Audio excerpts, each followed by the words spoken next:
Bienvenidos a Bonita Radio. Esto no es un cuento, esta es la verdad. En breves segundos la periodista Carmen Enita Acevedo estará con ustedes. Bonita Radio está disponible en Facebook, Instagram, X, Spotify, Google Podcast, YouTube, iVoox y iTunes. Agradecemos a nuestros auspiciadores. Vega Coop, de tu lado siempre. Las transmisiones son viables también gracias al apoyo de ustedes. Pueden enviar sus donativos accediendo a bonitaradio.net. Allí podrán realizar su aportación a través de PayPal o tarjetas de crédito. También pueden realizar su donativo por ATH Móvil Negocios a la Fundación Periodismo 21. O pueden enviar un cheque o giro postal a PMB número 284, P.O. Box 194000, San Juan, Puerto Rico 00919-4000. Bonita Radio, esto no es un cuento, esta es la verdad. Con ustedes, la periodista Carmen Enita Acevedo, en directo desde el estudio Roberto el Indio Acevedo. Muy buenos días, Puerto Rico y el mundo. Soy Carmen Enita Acevedo y estamos en Bonita Radio a esta hora, a las 11:02 de la mañana. Bonita Radio se enciende para conversar con ustedes sobre ustedes y de lo que tienen derecho a saber. Y esta mañana no es casualidad que yo tenga esta camiseta puesta. Me la regaló una buena amiga que siempre que va a España me trae una camiseta que dice cosas que necesitamos de alguna manera dejar fuera. Y este botín no es Carmen Enit ni es Bonita Radio. El botín de Bonita Radio lo colocamos en el periodismo de investigación, análisis y sobre todo el contexto correcto de cómo han ocurrido las cosas en Puerto Rico. Y en esta mañana vamos a definitivamente desmenuzar lo que estamos investigando desde ayer, que por casualidad encontramos una auditoría que le hiciera la Contralora de Puerto Rico, Yasmín Valdivieso, a AFAF, a la agencia, a la autoridad y agencia fiscal del gobierno de Puerto Rico, que tiene que ver con todo lo que ha pasado con las emisiones de bonos. Y el análisis que vamos a hacer de esa auditoría no lo van a ver en ningún otro sitio, solamente aquí en Bonita Radio. Prepárense, solamente voy a tocar un tema adicional. Los temas relacionados al escrutinio los voy a traer esta tarde completo, incluido la fijación que tiene la oposición del Partido Nuevo Progresista, el gobierno del 39% de Jennifer González, con la alianza electoral, Victoria Ciudadana y el Partido Independentista. Todo eso a las 5 de la tarde en Qué Palo es Noticia. Pero esta mañana, el tema adicional que tengo que traer definitivamente, porque yo creo que tiene mucho que ver con lo que vamos a traer en el caso de la auditoría que hiciera la Contralora, y es el caso de Humacao y lo que está pasando en Humacao, que Julio Heigel, el alcalde del PNP, que perdió con la alcaldesa electa, ex senadora Rosamar Trujillo Plumey, no quiere soltar el poder. Y como vamos a hablar mucho de poder, me parece que era importante que trajéramos esa historia y la vamos a traer. Pero primero voy a ustedes como siempre. Por ahí llegó Gabriel Quiñones primero. Saludos, Gabriel, María Buzó, Ilka Hernández, Hermi Alvarado, Jim Blaster está por ahí también, Hilda Rodríguez, Tito Crespo, Nereida, Miguel Alcántara, Carmen Dávila, José Miguel Morales, siempre con nosotros, Omar Rodríguez, Madeline Rivera, Rita Yanés está por ahí también, Omar García, Miguel Berni, Humberto López, saludos, Carles Barataje, Heidi Ramírez desde Michigan. La diáspora no nos falla. También vamos a hablar de la diáspora esta tarde. Jorge Negrón, Mildred Lozada, Rita Yanés, Melisa Acevedo. El pueblo tiene que despertar, fuera el fanatismo, tiene el país colapsado. Gracias por ese comentario, Carolina Carlos Molina Román, Efraín Borrero, Iber Grajales. Está Wasowski, será nuevo. Carmen, y todos los esfuerzos en contra de Eliezer Molina, incluyendo a los del MBC y PIB. Honestamente no sé qué hablas de lo del MBC y PIB, yo no he escuchado a nadie decir que no sienten a Eliezer Molina si ganó los votos. Pero bueno, eso es otra historia. Esta tarde prometido que vamos a hablar de eso. Desi Bones está por ahí. Ernesto Díaz, Vanessa Tueros, nueva también. Buenos días desde Carolina. Saludos, mi pueblo. Marisol Sanabria. Piratín 2000 también está por ahí. Está todo el mundo. Recuerden, pueden donar a través de el chat, el signo de dólar, siempre que estemos en vivo y cuando no lo estamos igualmente. Y hoy tenemos una meta de por lo menos obtener 10, mínimamente 10 donativos a través del chat, pero saben que lo pueden hacer a través del signo de dólar cuando no está en vivo. Sol Pérez también está por ahí. Porque en este mes, como hay muchos días de fiesta, pues necesitamos cuadrar caja, pero en eso estamos y yo sé que lo vamos a lograr siempre. Bueno, vamos primero a este asunto de Humacao. Ustedes saben que en Humacao había ganado en el 2020 Julio Heigel, después de incluso haber habido allí una intervención de asuntos no claros, porque entiendo que no hubo acusaciones, pero asuntos no claros en el caso del alcalde de Humacao.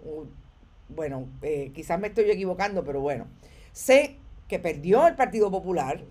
Recordemos que ese ha sido siempre un bastión del Partido Popular, por lo menos por las últimas 7 u 8 elecciones. Venía Marcelo Trujillo de ganar. Julio Heigel gana en el 2020 y la senadora, en este caso también del Partido Popular e hija de Marcelo Trujillo, Rosamar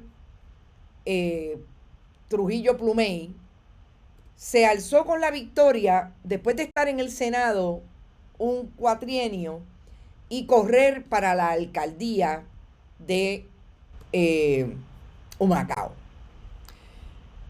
Yo pensaba que ya esto no era un asunto para darse, pero creo que me equivoco y me refiero al asunto de que la gente se amarre a la silla.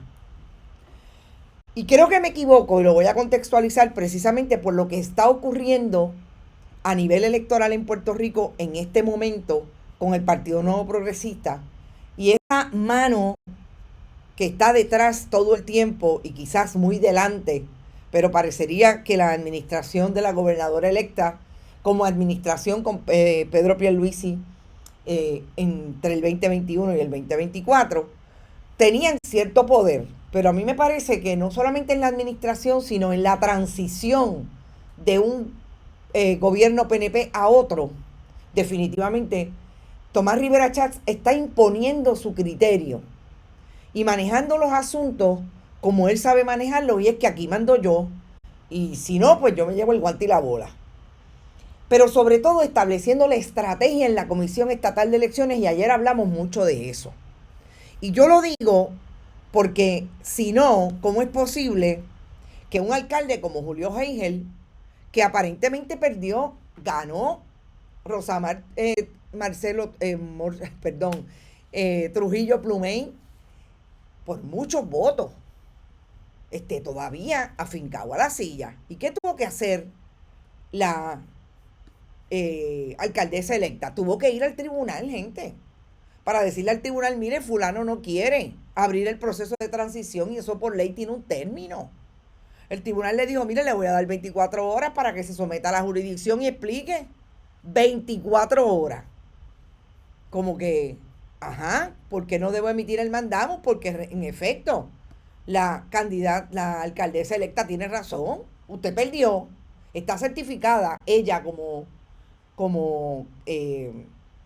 alcaldesa electa. Se tiene que empezar la transición. Entonces, esta es la teoría de Tomás Rivera Schatz, de que en el escrutinio todo el país va a volver a ser azul. O sea, perdieron 4 alcaldías de las que ya tenían incluidas las de Humacao. Perdieron San Sebastián. Y todavía hoy hay un alcalde que se amarra a la silla. ¿Eso tiene que ver con la prepotencia en el poder? Pues claro que tiene que ver con la prepotencia en el poder. Pero yo creo que hay un elemento mucho más importante en este asunto de que Julio Heigel se esté amarrando a la silla. Y es la posibilidad del pataleteo hasta el final, porque eso es lo que le dice el liderato de su partido, que el truco está hecho desde el voto por adelantado y por correo hasta el mismo día del escrutinio. Y me parece, gente, que en este momento eso es lo más importante que tiene que mirarse. Porque cuando ahora hablemos de todo lo que ha ocurrido en el país después, desde el día 1 que emitieron deuda, lo tengo claro, se emitieron muchas deudas y de hecho voy a buscar una imagen para que ustedes vean las comparaciones entre las deudas que emitieron gobiernos desde Rafael Hernández Colón, pasando por Pedro Rosselló González hasta llegar a Luis Fortuño. Que lo lamento, pero una PNP de la mata, del rollo, como Yemín Valdivieso, le pone la tuerca. El problema es que le parecería que le puso a media los clavos al ataúd. Y esa misma prepotencia es la que utilizó esa gente para hoy ser los mismos que están desfilando hasta en comités de transición. Y este mensaje, o por lo menos esta pregunta, va para los que votaron por el Partido Nuevo Progresista. Mire, ya es más que pueblo en la nevera. Este programa, le vamos a dar datos. Todo lo que van a escuchar es lo que el registro público trae sobre quienes participaron de la desmadre de las emisiones de bonos, sobre todo en Cofina, que es la deuda extraconstitucional, la que emitieron porque la iban a pagar con el IBU y ahora no se sabe qué hicieron con el dinero, que cuando emitieron los bonos dijeron que los iban a utilizar para. Y toda esa gente que votó por el Partido Nuevo Progresista, escuchen cómo es que en efecto gestionaron las emisiones de bonos. Trabajaron supuestamente para cubrir unas necesidades y hoy no sabemos dónde está el dinero y tenemos una deuda de 70,000 millones. Y nada funciona en el país desde el gobierno de Puerto Rico. Pero a eso vamos ahora. Antes, gracias a los que, creo que hay una persona, Edwin Alejandro, gracias por tu aportación, Edwin Alejandro, y también Marisol Sanabria, gracias a los dos por su aportación. Vamos a eso, nos faltan 8 de la meta que tenemos hoy. Gracias por su aportación y sé que lo logramos y lo vamos a lograr. Bueno, yo quiero empezar por primero decirles, recuerden que la historia está en bonitasradio.net. Bien importante, esa historia yo la hago con un tema tan árido como otros que hemos cubierto, como ha sido el tema de lo que ocurre en el Departamento de Agricultura con las tierras de Puerto Rico, pero sobre todo con los negocios redondos de su secretario, Ramón González Beiró.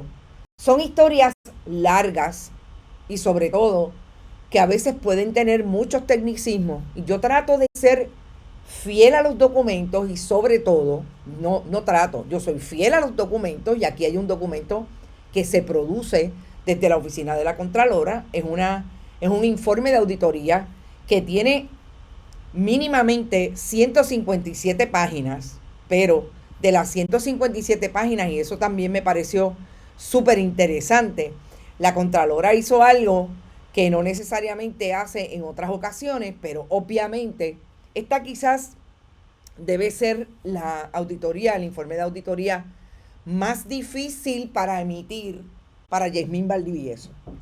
¿Por qué? Porque Yemín Valdivieso es una PNP bona fide, es una ex subsecretaria del Departamento de Hacienda cuando era secretario en la administración de Luis Fortuño.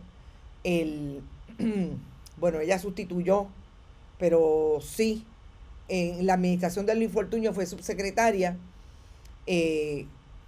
amiga de Manuel Díaz Saldaña, nombrada por Luis Fortuño. Y yo digo que debe ser la más difícil porque sabemos que ella postula Partido Nuevo Progresista. Cuando digo que vayan a la historia es que la vean y vayan atrás y adelante, porque quiero empezar diciendo que no olvidemos que todo lo que hay con relación a la deuda lo sabemos mucho por analistas independientes, sobre todo organizaciones sin fines de lucro en Puerto Rico y en la diáspora, que se han dado a la tarea de desmenuzar las emisiones de bonos. Y eso es súper importante desde el Centro de Periodismo Investigativo, desde Espacios Abiertos en Puerto Rico, hasta Hedge Clippers en Estados Unidos, que es una organización que precisamente trata de desmenuzar lo que han sido los buitres y los fondos buitres para la sociedad estadounidense, y obviamente tenían que entrar en el análisis de lo que ha ocurrido con esos fondos buitres en relación a la deuda multimillonaria de Puerto Rico. Dicho eso, lo primero que yo trato de entender de este informe es como de hallazgos, que siempre era un término que se utilizaba en la nomenclatura y el lenguaje de estos informes, la Contralora lo cambia a resultados. Resultados, usted puede creer que el resultado desde el punto de vista lingüístico es positivo. Se emitieron los bonos. Todas las emisiones de bonos, dice la Contralora, que están hechas conforme a la ley. Para empezar, pues el hallazgo puede ser positivo o negativo. El resultado puede ser positivo o negativo, pero díganme que la vigencia, o no debo decir vigencia, que el sentido, lo que denota el resultado, es que fue efectivo. Pues aquí se cambia de hallazgos a resultados. También me llama la atención que la Contralora no dice, esta fue una transacción directa que provocó que se violentara tal norma de contabilidad. No. Aquí sí se hace admisión, sobre todo a que Cofina es definitivamente bajo el Estado de Derecho actual, y esa deuda que se emite es una deuda extraconstitucional, que no está precisamente dictada como debe estar dictada la deuda de un país, de un territorio, de un estado en la Constitución, y que en el caso de Puerto Rico está bien claro. Pues no. Toda la que se emite, más allá del principio constitucional, es extraconstitucional, y ahí cae, pero miren, al dedillo Cofina. Otra cosa que me llama la atención del informe es que hace este tipo de identificación desde el punto de vista de que trata de traer la información desmenuzada con lo que ellos le llaman pies de información. Y a veces, por ejemplo, tiene un número que a mi juicio tengo que cuestionarme si está equivocado, porque no es posible que, o a menos que no haya una explicación, obviamente difícil de que le contesten a una cuál es la explicación, del 2 de enero del 17 al 2 de enero del 21, lo que supone que las emisiones por cuatrenio se llevan del 2017 al 2021. Pues un poco complejo, porque el cuatrienio no solamente se acaba en el 2020, empieza uno nuevo en el 2021. Y así sucesivamente. Pero vamos a esta información que es el lead de nuestra historia. Todo lo que nosotros sabíamos vuelvo y repito, de las emisiones de bonos de Cofina y de todo lo que ha pasado con las corporaciones públicas, etcétera, lo ha venido a desmenuzar, o los analistas de la política partidista que no entran en este tipo de análisis profundo, sobre todo porque tienen un problema de que cada uno tiene hachas que amolar con aquellos que emitieron deuda entre el Partido Nuevo Progresista y el Partido Popular. Aquí claramente se establece que de esas emisiones de bonos, que dice el informe que del 31 de julio del 2007 al 12 de febrero del 2019 se emitieron se realizaron 16 emisiones de bonos por 28.000.3 millones. Definitivamente hay un 81.5% que le corresponde a administraciones del Partido Nuevo Progresista, que se queda entre el 2005 y el 2009 unos 5.200 millones, 18.5, obviamente en deuda que ese cuatrenio lo dirigía Aníbal Acevedo Vilá.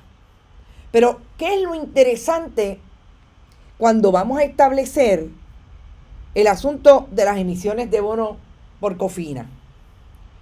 Que no olvidemos que esta es una ley, sobre todo, que se crea en el 2006, que es una entidad que supuestamente iba a funcionar para apoyar los esfuerzos y viabilizar, inyectarle capital al Banco Gubernamental de Fomento. Pero tiene el problema que en efecto hay que hacer una ley, tiene que haber una ley aprobada por la legislatura. Y yo digo problema, así son todos, pero es específico Cofina, para entonces emitir esos bonos. Y yo siempre que hablo de la emisión de bonos de Luis Fortuño, de la administración Luis Fortuño y Jennifer González, les muestro una foto que para mí es puntual, porque esta portada recoge en el 2009, hace 15 años, precisamente lo que la Contralora de Puerto Rico recoge, pero con diferentes análisis de emisiones de bonos. Esta es una, hay otras. Y vamos a hablar de Cofina.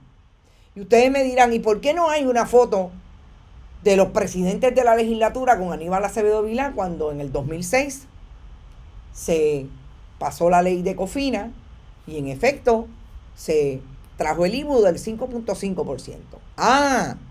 Porque aquí tenemos que recordar que la legislatura del 2005 al 2008, cuando Aníbal Acevedo Vilá fue gobernador, no era del Partido Popular. Ese es el famoso gobierno compartido. Era presidente del Senado Kenneth McClintock y presidente de la Cámara José Aponte. Sí, definitivamente hubo entendidos, se pusieron de acuerdo.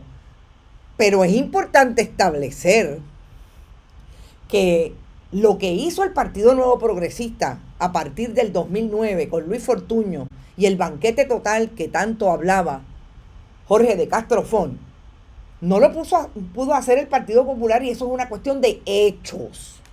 De hechos. Si hubo entendidos y si definitivamente se firmaron emisiones de bonos, estamos clarísimos. Pero al análisis eso es importante. Porque fíjense que el banquete total que tuvo el Partido Nuevo Progresista en la administración, que no podemos dejar de decirlo, Fortuño Pierluisi, porque el gobernador hoy era comisionado residente a partir del 2009. No es que esta es la administración de Luis Fortuño solo, no. Allí estaba su compañero de papeleta, comisionado residente, cuando todo esto de las emisiones de bonos, gente, esta emisión de bonos de 4,000 millones fue tan temprano como enero del 2009. Luis Fortuño llegó a hacer lo que quería hacer tan temprano como enero del 2009. Esta portada, y les voy a decir específicamente, wow, es que está medio borroso. Está medio borrosa y es de un sábado, lo único que puedo leer que es de un sábado y fue a principios, 18 de enero más o menos. Así las cosas, seguimos en el análisis y vemos cómo este informe trae entonces el dato de cómo esa deuda empezó a crecer, sobre todo a partir de lo que ocurre en Cofina. Y déjenme agradecer a Jorge Rodríguez, que también apoyó nuestro esfuerzo, y a Maite Vélez. Gracias muchas.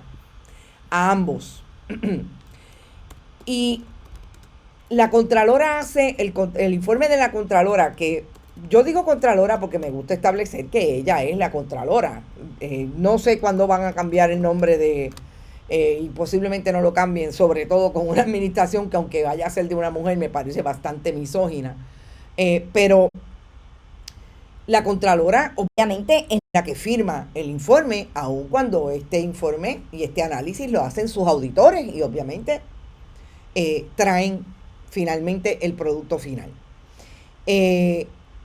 Esto resultó en déficit ascendentes a 110 mil millones sin fuente de repago y su índice de endeudamiento fluctuó entre un 94.2 y un 97.1%. Esto quiere decir que el gobierno de Puerto Rico siguió cogiendo prestado y lo que ingresaba era un 97%, un 94% menos. A esos niveles estaban.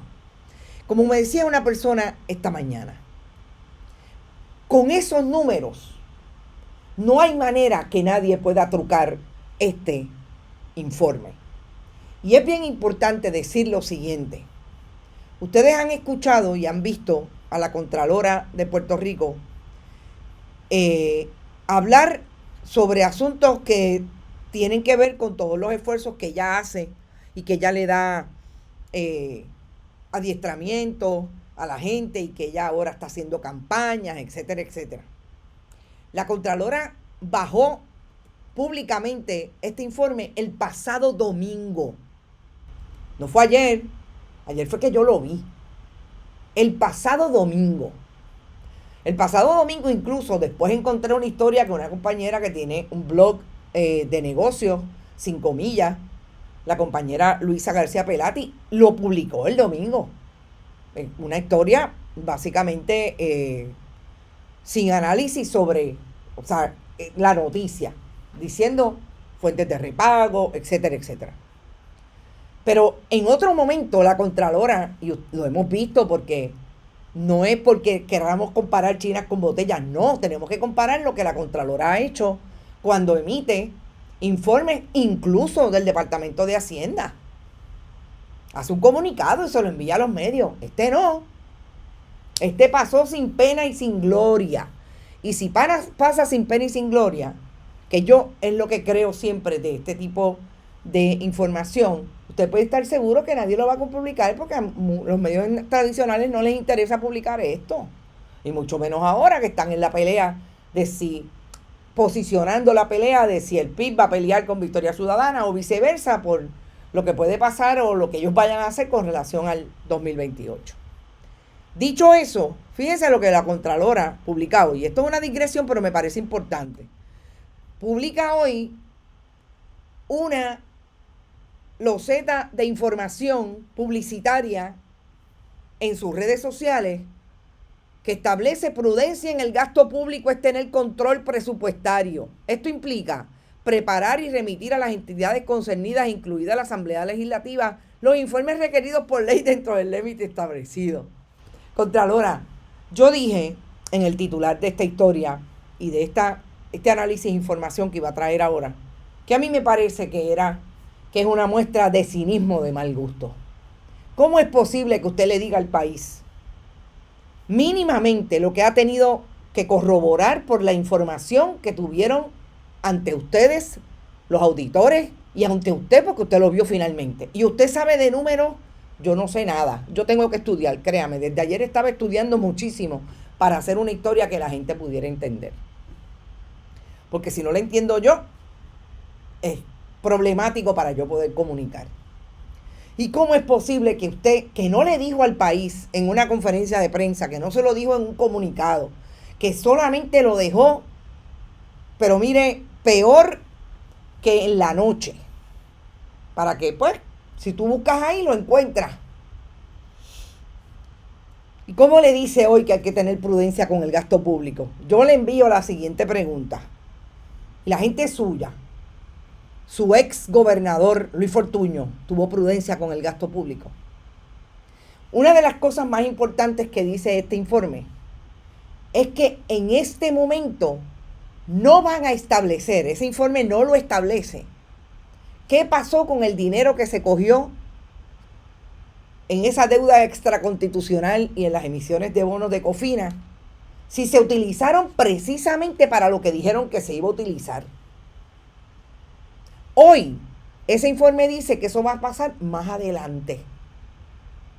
Mientras, los maestros, el sistema de retiro de los policías, los maestros todavía hoy tienen problemas para que se le cumpla con la ley de la carrera magisterial.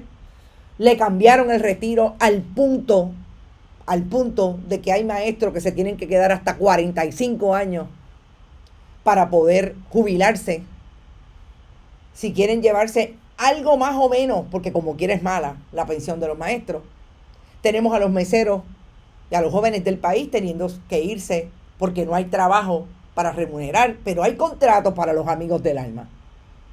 Y yo le he puesto pesos a Morisqueta, que si alguien la hace, me pregunto si alguien va a cumplir con eso que dice la Contralora, de que eso lo van a hacer más adelante. ¿Quién? El que venga de Contralor, que nombre Tomás Rivera Schatz y nomine la gobernadora electa Jennifer González. ¿De dónde ustedes creen que va a salir esa persona? Yo vuelvo y repito, lo más importante de este programa es precisamente que cada quien lo guarde y lo ponga.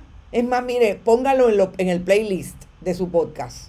Envíeselo al mundo entero.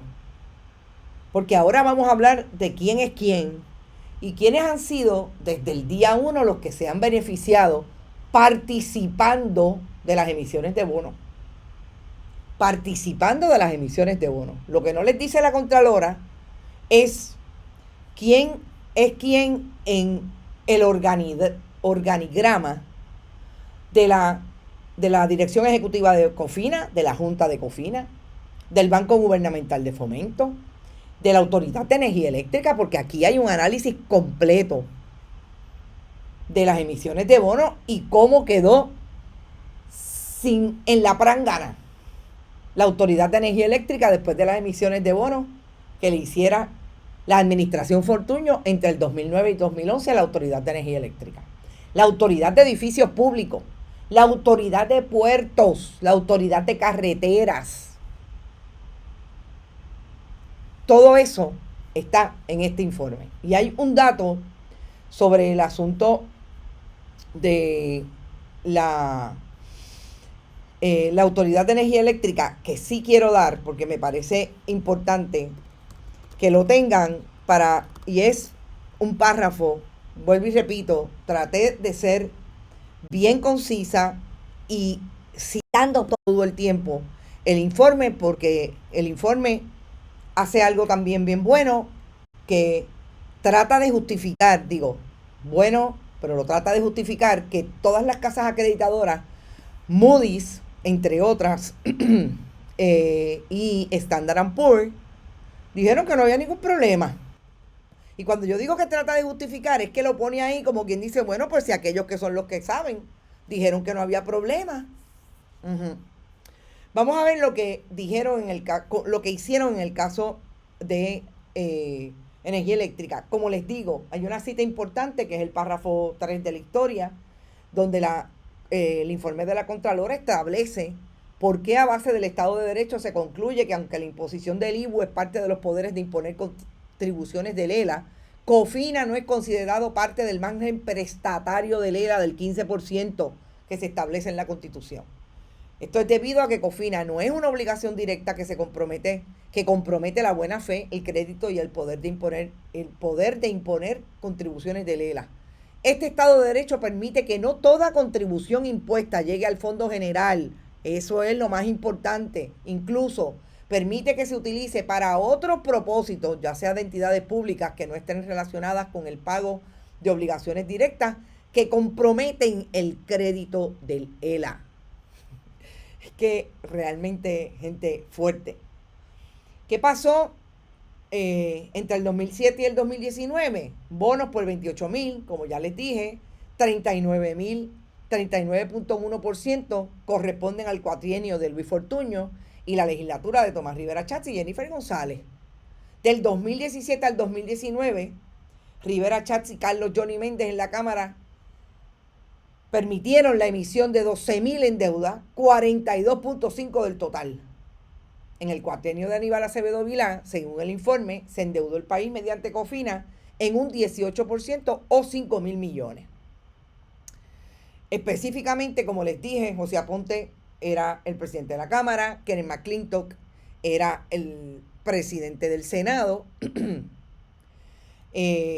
Importante también establecerle, como lo establezco en esa historia, lo que ocurrió con Cofina a partir del 2007, que se convirtió en un cuerpo corporativo político independiente, separado del gobierno de Puerto Rico y de cualquier otra entidad gubernamental. Y yo les voy a hacer un calce aquí.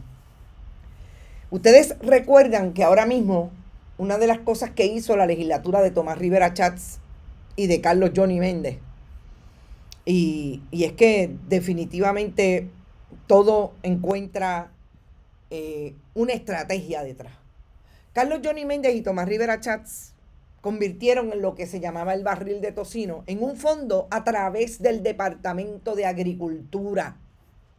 Y de ahí, de ese fondo, se van los dineros que le dan a organizaciones sin fines de lucro, alcaldes.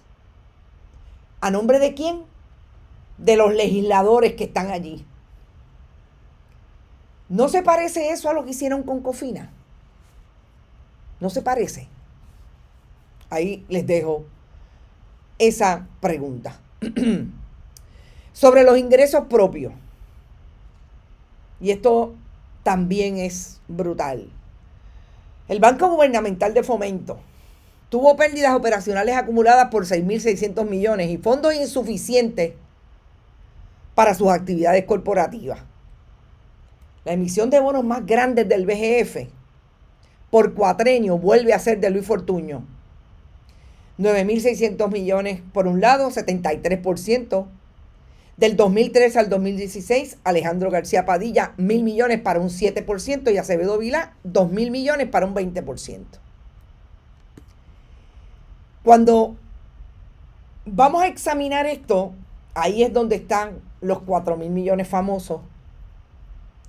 Pero sobre todo, hay en el banco 4.000 millones Cofina, en el banco 1.000 millones, 1.300 millones del 28 de diciembre del 2011. Otros 397.000 en el 2012.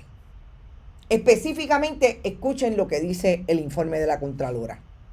Mediante memorando del 21 de diciembre del 2011, el vicepresidente ejecutivo y tesorero, vicepresidente ejecutivo de financiamiento, vicepresidente y asesor de financiamiento del BGF indicaron al comité ejecutivo del banco que el banco necesitaba continuar fortaleciendo su liquidez, entre otras cosas, debido al crecimiento acelerado de los préstamos a las entidades gubernamentales, lo que requería altos niveles de solvencia. En dicha resolución se establece que el principal de los intereses de las notas eran pagaderos de los fondos disponibles del BGF y se considerarían las obligaciones generales no garantizadas. Esas eran las justificaciones. Esa justificación la entienden precisamente cuando se entiende más fácilmente cuando se hace esta gráfica y establece cómo el dinero se fue por el chorro. Y ahí lo tienen. No es que se endeudó a este nivel en el 2009 por estos tres personajes de la política puertorriqueña y no pasó nada. No. El resultado de aquel endeudamiento. Y fíjense dónde está aquí las emisiones de bonos del BGF por cuatrienio, la que les acabo de comentar en la cita del informe.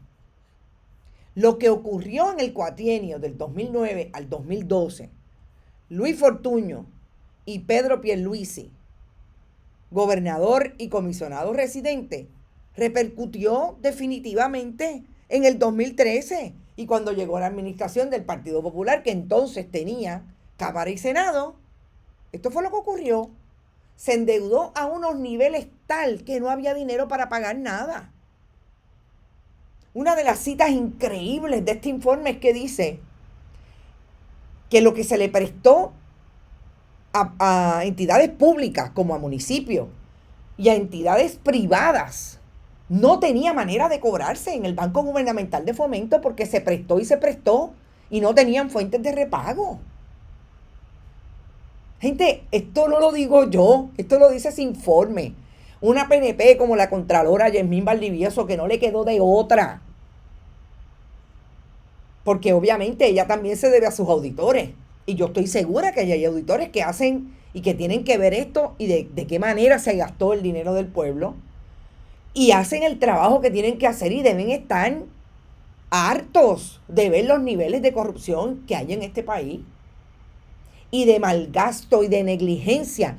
¿Alguien puede pensar que esto no es una negligencia en el cumplimiento del deber de todos los funcionarios que metieron las manos aquí? Pues no ha pasado nada. Y no creo que pase, que es lo más terrible. Pero bueno, no olvidemos que en el 2016, cuando Barack Obama y Pedro Pierluisi y Luis Fortuño caminaban orondos diciendo que iban a salvar a Puerto Rico a través de una Junta de Control Fiscal y todo el mundo se sentó a apoyarla, entra la juez Laura Taylor Swain, la juez del caso de quiebra, y los conflictos que tenían los diferentes personajes, incluido a quien nombró Luis Fortuño, a quien fuera presidente del BGF, Carlos M. García, de Luis Fortuño, y a quien entonces nombró el presidente Obama a ser parte de la Junta de Control Fiscal, no solamente emitió deuda, y deuda de la voluptuosa del 2009 al 2011. No solamente eso, es que negociaba, es que era de los que justificaba porque había que emitir bonos, aunque ahora sabemos que no habían fuentes de repago. A este nivel. ¿Y qué dijo la jueza Laura Taylor Swain? Eso, peanuts. No, aquí no, ahí no hay no hay conflicto. Eso porque, como les dije de Moody's y de Standard & Poor's, que dice la Contralora, de hecho, no sé si lo dije antes, pero lo repito, lo más interesante de este informe es que trae las cartas. Como quien dice, espérate, ponle las cartas ahí. Aquí las casas acreditadoras son parte también del juego, porque ¿cómo es posible? ¿Cómo es posible que a mí el Banco Popular mañana, por decir un nombre, un banco, yo no tengo fuente de repago, no tengo con qué responder y me dan 150,000 pesos, sabiendo que yo no puedo pagar después? Pues entonces tan responsable es uno como el otro. Eso está en el informe. El informe tiene poco más de 60 y pico de páginas y todo lo demás son anejos, incluidos esos anejos de las cartas entre las casas acreditadoras. Los personajes. Como les dije, Carlos M. García tiene mucho que ver en esa emisión de bonos que a todas luces fue perdidosa y que a mí me gustaría que alguien me dijera desde el punto de vista técnico cómo es posible que no supieran que era perdidosa. Pues no, yo creo que sí, yo creo que tuvieron la posibilidad de que todo les saliera súper bien, todo el mundo sabía y aquí tenemos las consecuencias. Pero hay unos personajes que también están listados todos en esas identificaciones que hace la Contralora, el informe, cuando establece el vicepresidente de financiamiento, el director ejecutivo de COFINA. Vuelvo y les repito, no es de fácil lectura este informe porque te dicen unas cosas primero, bastante sui generis algunas. Tú tienes que leer como que la letra pequeñita, pero al final es que te dice resultados y te da unas recomendaciones. Y entonces ahí te hace la lista de quién estuvo en qué puesto. Obviamente, desde los gobernadores, desde creo que la primera, en efecto, es Sila María Calderón, hasta el último, Pedro Pierluisi, porque esta auditoría va hasta el 2023. Entonces, incluye a Ricardo Rosselló Nevares, a Wanda Vázquez Garcet y a Pedro Pierluisi. Hasta los presidentes del BGF, para mí, súper importante. Y yo no estoy entrando en este análisis en todo lo que tiene que ver con la Autoridad de Energía Eléctrica, está en la historia. Pero para efectos del análisis, me voy a quedar en el BGF y en Cofina, que me parece que es lo más escandaloso. ¿Quiénes son personas como esos presidentes, más allá de Carlos M. García, que ya está ahí, ya está identificado como una de esas personas que participó de la emisión de bonos y después se sentó en la Junta de Control Fiscal? Pero el peor, después que se sentó Carlos M. García en la Junta de Control Fiscal, entra el asunto de la deuda en el interín, hay definitivamente una liquidación por un lado, y esto es una de las cosas que traen el análisis de Hedge & Clippers, del Fondo de Infraestructura, que era parte de esa revisión que iba a hacer la administración Fortuño.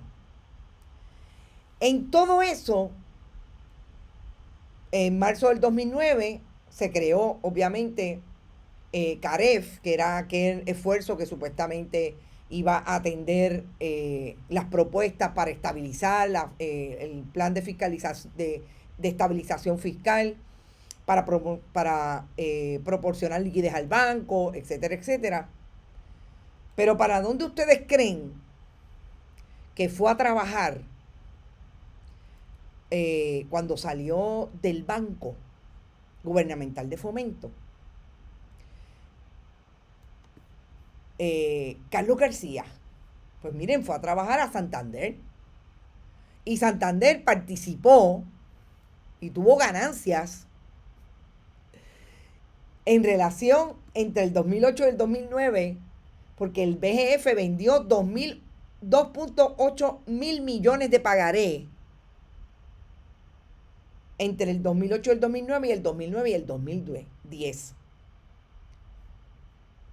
Emitió aproximadamente 11 mil millones de pagarés, sobre todo durante la administración Fortuño, y la mitad de lo que quedaba se hizo en el 2013. Valores Santander, a donde fue a trabajar Carlos M. García, asumió, al igual que otros bancos locales, un papel protagónico para asegurar las emisiones, y así recibieron ganancias de honorarios por esa aseguración y por vender los bonos y pagarés a sus clientes. Es decir, que salió por un lado de emitir los bonos y se fue a trabajar con el que iba a recibir ganancias por esa transacción. Sí, gente, así como lo oyen. ¿Quién más se sentó en el banco? No he ido a ustedes. He querido seguir, no sé si tienen alguna pregunta, pero si quieren esta tarde podemos, déjenme como quiera atenderlos porque me gusta. ¿Dónde rayos está ese dinero? Dice Pilar Gómez. Eso es lo que queremos saber. Están traqueteando con tu YouTube, se oyen como si estuvieran cortando el live y con voz funny a veces. Puede ser, no lo dudo. Pero bueno, estamos aquí. No, si no lo pueden escuchar bien ahora, recuerden que siempre lo pueden escuchar grabado. Hay unos hermanos que son importantes en esta ecuación. Y yo pensé que uno estaba perdido. El primero es este que tienen aquí, que Juan Carlos Valle fue presidente del Banco Gubernamental de Fomento en la administración de Luis Fortuño, que participó en las emisiones de bonos. El segundo hermano es el que yo pensaba que estaba perdido, pero lo encontré donde mismo voy a encontrar ahora a Juan Carlos Valle. Es Fernando Valle, no solamente participó, como también asesor del Banco Gubernamental de Fomento, su hermano fue presidente, sino que ambos, tanto Fernando como Juan Carlos, son hoy funcionarios de Ancura Consulting. Ajá, ¿y quién es Ancura Consulting, Carmen Enid? Pues Ancura Consulting es nada más y nada menos que una asesora, una corporación multinacional de Estados Unidos, una asesora, no solamente asesorado a la Junta del Control Fiscal, al gobierno de Puerto Rico, que desde el 2017 tiene 187 millones de dólares en contratos con el gobierno de Puerto Rico. ¿Con quién? Con AFAF. Con AFAF. O sea, otra puerta giratoria. Juan Carlos sale de atender como presidente del Banco Gubernamental de Fomento todas las crisis que decía Luis Fortuño que le había dejado a la administración de Aníbal Acevedo Vilá. Pero el problema es que eso sería una buena pregunta para Luis Fortuño. Pero Luis Fortuño, perdóneme, pero usted no recuerda que la administración legislativa de la administración ejecutiva de Aníbal Acevedo Vilá eran Jennifer González, hoy gobernadora electa como presidenta de la Cámara, y Tomás Rivera Chatz, presidente del Senado. Pues sí, recordemos el contexto correcto.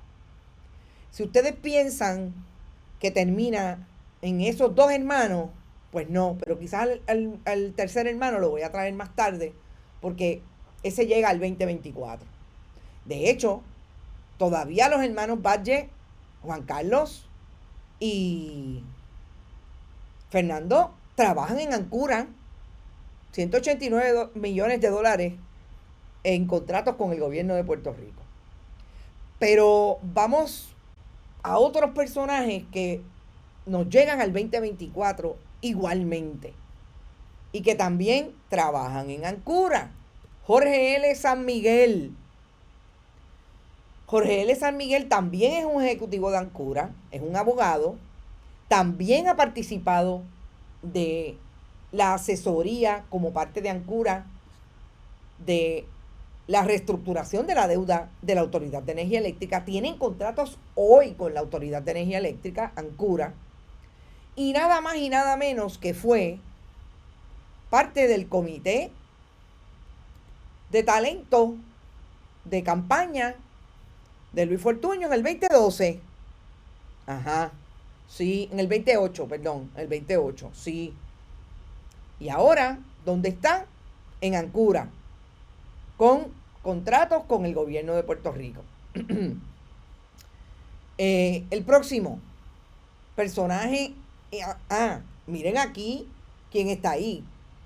Jorge L. San Miguel, con Ángel Cintrón, que siempre fue parte de la administración Luis Fortuño a través de contratos, y con el entonces presidente del Banco Gubernamental de Fomento y después secretario de la gobernación de Luis Fortuño, Marcos Rodríguez Gema, el que hoy se sienta como parte del comité de transición de Jennifer González.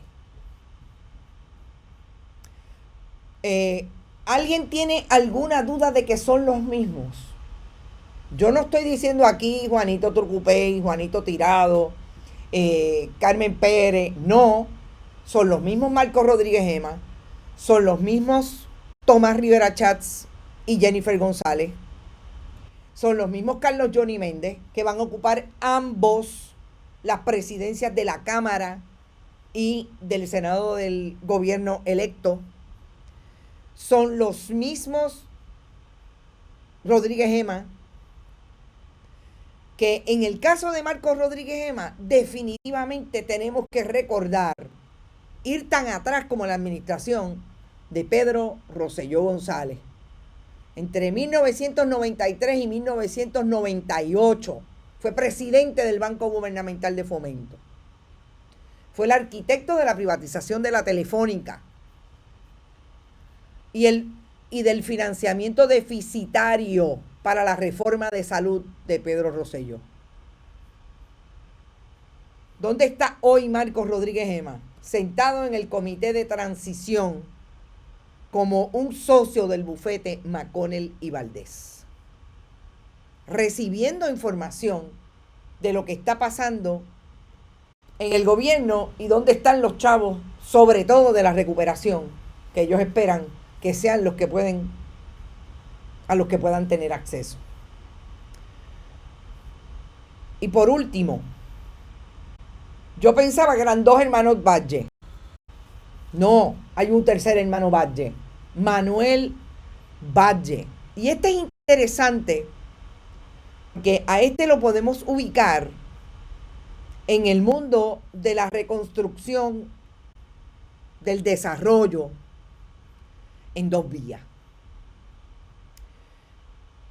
Cuando nosotros hablamos aquí del famoso proyecto que le quitaba al condado el parque que está frente al Parque del Indio, un predio de terreno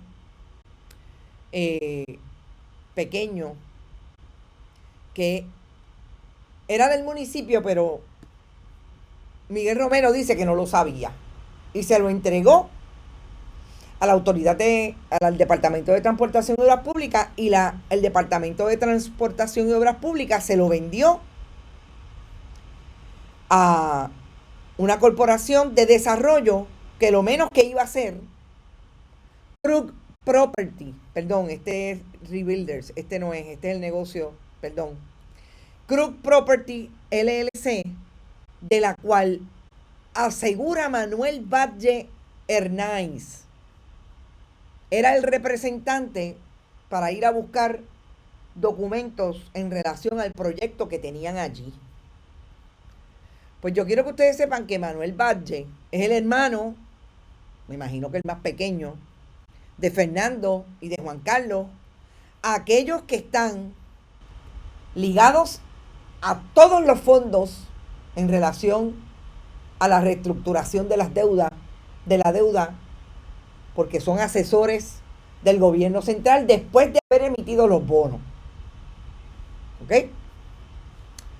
Pero además de participar Manuel Valle en ese esfuerzo de tratar de hacer allí unos apartamentos,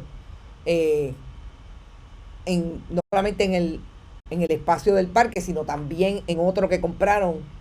O sea, se iban a quedar con la esquina entre la avenida Ashford y la calle Krug. Tienen una corporación que se llama Rebuilders PR.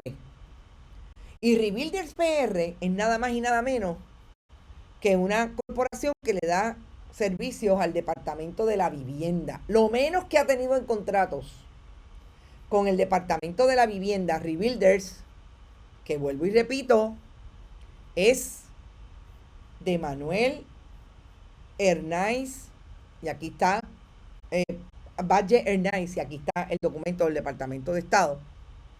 Lo menos que ha tenido son contratos de 15 millones. ¿En qué administración?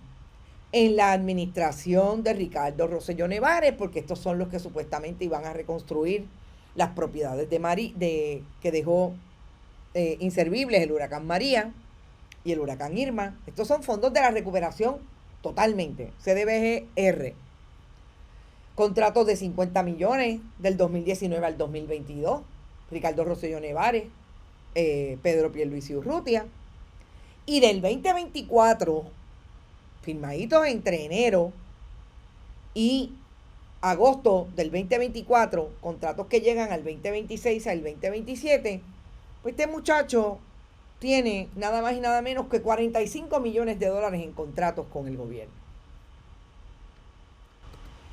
Estamos hablando de una familia, de tres por lo menos, de una familia que han tenido la relación que han tenido desde la administración Luis Fortuño. Esto no es que viene desde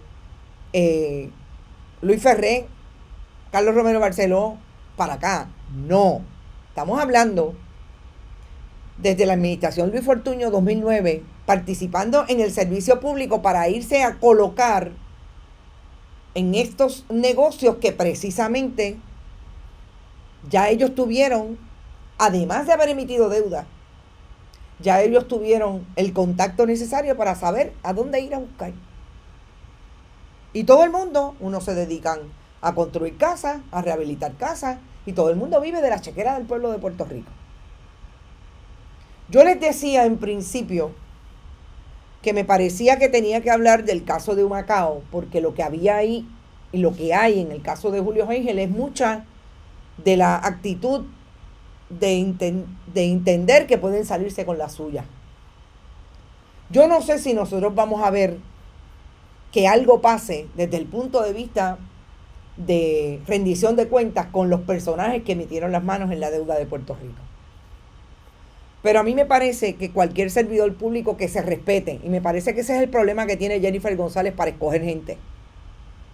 El banco de talento está vacío porque la gente decente del Partido Nuevo Progresista no se va a meter en un lugar donde cada vez que el periodismo independiente hace una investigación tiene que traer estas barbaridades. Este es el contexto correcto, esta es la historia, esto no es un invento, esto no es un cuento, esta es la verdad de lo que ha pasado con el dinero del pueblo, cómo lo dilapidaron, cómo lo siguen dilapidando, porque si no creemos que se acabaron los contratos a los amigos del alma, esperen a los contratos a partir de enero del 2025. Y aquí hay una radiografía que no está completa, vuelvo y repito. Falta la Autoridad de Energía Eléctrica, falta Autoridad de Puertos, hay alguna información en la historia. Ojalá alguien la desmenuce, más allá de lo que nosotros hemos hecho. A mí me parecía que era importante establecerle quién hizo qué y cuáles son los personajes que se repiten en esta historia. Pero ya me tengo que ir. Recuerden, por ahí viene Rodrigo Otero Goico con su almuerzo deportivo. Gracias, Johanna Álvarez, por tu aportación. Gracias por eso.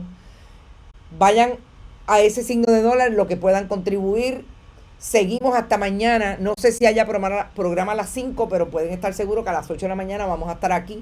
Y que hoy a las 5 de la tarde hay programa. Mañana no creo que haya a las 5 de la tarde, pero por lo menos hoy tenemos programa a las 5, mañana a las 8 de la mañana Noticias con Café. Vayan a bonitasradio.net, Fundación Periodismo 21.com, pueden donar allí PayPal, tarjetas de crédito, y también lo pueden hacer a través de Bonitas Radio ATH Móvil y Fundación Periodismo 21 ATH Móvil. Esta tarde, mucha información de lo que está pasando en el escrutinio y sobre todo las querellas. Conseguí quién es la persona de Mayagüez, no sé si pueda, es de Mayagüez, sobre la persona que hizo el video este fin de semana y dejó ver lo que está ocurriendo, o por lo menos lo que ella fue testigo en una mesa de escrutinio. No sé si pueda identificarla, tiene unos asuntos de confidencialidad que voy a ver si los puedo superar, pero si no, como quiera la información está ahí. Hay una querella, la voy a traer esta tarde, y otras querellas que la colega Sandra Rodríguez Coto está sacando hoy en una historia, y quiero traerla y compartirla con ustedes. Así que nos vemos a las 5 de la tarde en Esto es lo Último. Compartan nuestros contenidos y vayan a los posts que también estamos colocando a través de YouTube. Éxito, nos vemos, buen provecho, y nos vemos a las 5. Bonita Radio. Esto no es un cuento. Esta es la verdad. Este programa fue traído a ustedes por Cooperativa Seno Gandía, Solidez y Futuro, y Vega Coop, de tu lado siempre.